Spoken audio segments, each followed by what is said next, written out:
Hi everyone. Whether you like it or not, there are things that you do that make people dislike you. Have you ever walked into a room and there was a know-it-all in the vicinity? You can whip up a conversation on any topic and that person would act like an expert. Before you can even gather your emotions and thoughts, you already dislike the person. On the other hand, you might be that person that has something to say about everything. The problem is that we aren't always aware of the things that we do that make people dislike us.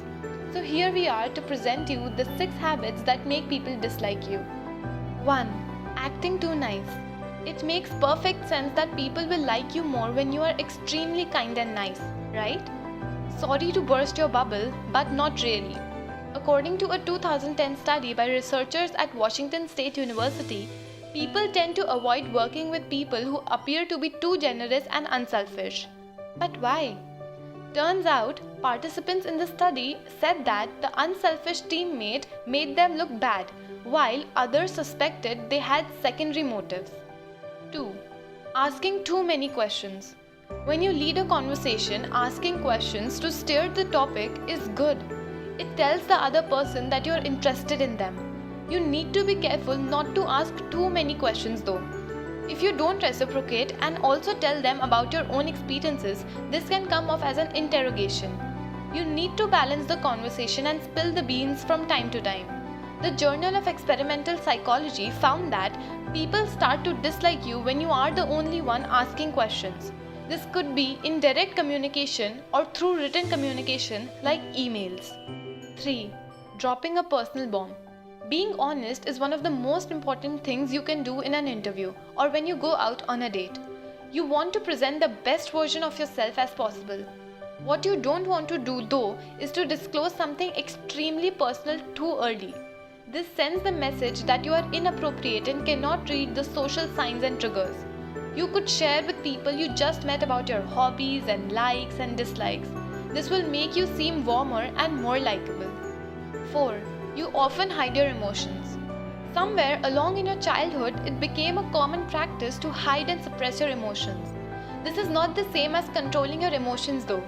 Studies have shown that people react better to a truthful display of emotions than hiding them. For example, someone made you upset because they said something that you think was insensitive. Instead of being passive-aggressive and giving them a cold shoulder, you sit down with them and calmly tell them how you felt when they said what they said. When you understand your emotions, you can express anger and sadness appropriately. Don't keep your emotions inside. It is bound to burst out into the open. 5.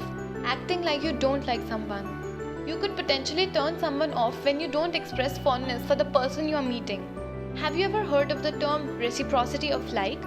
Well, it's actually a phenomena when we think someone likes us, we tend to like them as well. When we expect people to accept us, we act warmer towards them. Not sure how a person you're interacting feels about you? Act like you like them and they'll probably like you back. 6. Giving a weak handshake.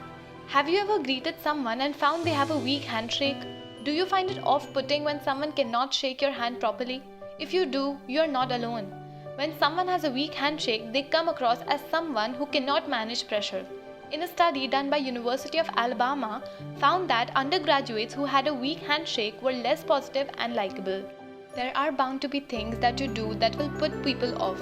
None of us are perfect and we cannot please everyone. However, that doesn't mean you cannot try and change the ways you do the things. If you identify with any of the points mentioned, ask yourself these questions. Why do I do the things I do? What beliefs do I have that is causing these behaviors? These questions are the first step to understanding yourself and altering your beliefs and behaviors that do not serve you. What do you think about the list? Share with us in the comment section below. Don't forget to like and subscribe to our channel and share this video with someone who you think would benefit from it.